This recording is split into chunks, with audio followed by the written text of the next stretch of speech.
I think the two things that need to be moved when it comes to redefining pathways for success is really, it is the mindset. And when I went to the table, I talked about stereotyping. I want to explain what I said to them. I said sometimes it is perhaps the stereotype that we have formed in our mind that prejudges a person's ability. So when I say I went to poly but not JC, straight away there's a mental picture. Let's be honest, correct? I think that's wrong. Because I used to think that. And when you see people now, actually, for certain specific skill sets, certain specific industries, there is no guarantee. In fact, it is not necessarily the case that someone who went through JC is better than someone who did a poly or ITE. If you are holding on to a professional job versus someone who is daily rated or maybe in the gig economy, does it make you better? For that job and that profession, perhaps. But as a person, as an employee, no, why not? Why do you assume that? So I think these are some of the stereotypes that I hope to see changed. Maybe one way of looking at this is we don't need to have this background in our CV. When we talk about multiple pathways that define success, where you started on that path doesn't really matter as to when you end up. So why do we need to look at what's happened in the past? Why do I judge you based on the fact that you took N-level, normal acad, normal tech versus express? It's not relevant. It's who you are today. So I think mindset and stereotyping needs to go hand in hand. How can we dissemble this stereotyping and recreate a way in which we can benchmark somebody? You know, to be fair, every HR will want to know whether this person will fit, will work well. So there's a way of benchmarking, but what you did in your PSLE is not really going to be relevant. Okay, I say this with one caveat which I'll come back to, okay, but the other point about industry is equally important.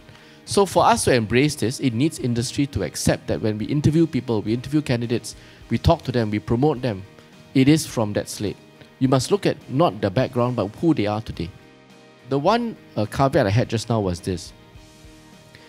There is a strong correlation between social economic status and where you will end up in PSLE and O-level or whatever you do at 16, and then thereafter in future education. There is a strong correlation. It is important that we intervene early. Very important, because that correlation is very, very strong, very, very sticky. So if you just think about it very briefly, the correlation between higher economic status, maybe the top, say 20, 30, 40%, social economic status wise, and the correlation with their academic outcome and future academic outcome is very strong, very sticky. That means this group, that proportion almost never shifts. Singapore is not unique in this. Every developed country, even developing country, will see that phenomenon. It is one of the consequences of development, you know, that social inequality, which is evidenced not only in financial, economic circumstances, but also academic and educational circumstances. And we have to make sure that the starting point is greatly assisted for those who start from lower social economic status. So what ACDA has been doing over the years has enhanced it. We are not there yet, but I think we can do more. But what they have done significantly enhances it, Kids Start and so on, making sure that there's a proper preschool education. The second thing I think we need to do is greater student mixing. I said just now again in my speech, you know, children don't come into this world thinking that they're in different classes, they're from different races.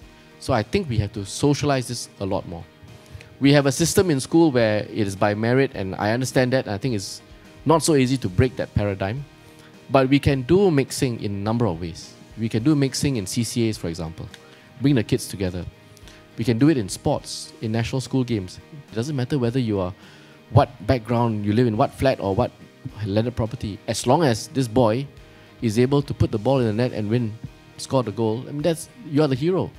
So I think that we have to do more mixing like this. We can do more of it in other areas, you know. I think another example is in fine Indian classical dance, like what we do in one of the CCs, schools come together. I think you have that mixing, so that you don't see each other in stereotype SES settings. The third thing I think is industry that we need to do. The fourth thing is when we say we want to have different pathways, I think we must truly build those different pathways.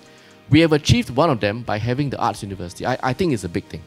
Because in having the Arts University, something that the government helps set up, pushes, pursues, supports, it sends a signal that you can do well in the arts economy, in the creative economy.